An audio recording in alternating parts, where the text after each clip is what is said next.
Қызылорда облысы Қазалы ауданы Шәкен Сейфуллин атындағы нөмірі 165 мектептен 2-ші В сынып оқушысы Русланұлы Айбарыс.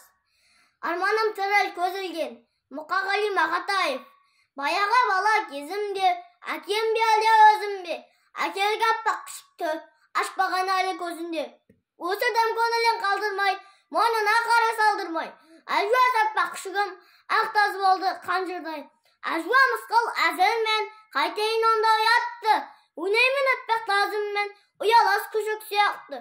Қар жауды міне алғашқы ақ тазым менің қар басты. Түлкі ұстатып берем деп, үлкендер келіп жармасты. Біріне дағы бермегем, қайсар едім ғой мен деген, бере ғой деген әжемнің тіліне дағы көнбеген, көрмей-ақ кетсін көрмеген.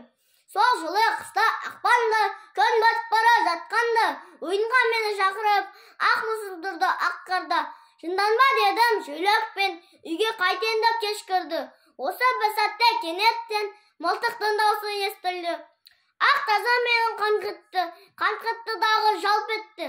Миыма менің қан тепті, көзімнің оты жарқ етті. Ақ қарға тазым қан төкті. Сонау бір бала кезімнен жауыздық барын сезінгем, мұң төгіп алғаш көзімнен, бәрінде сонда безінгем.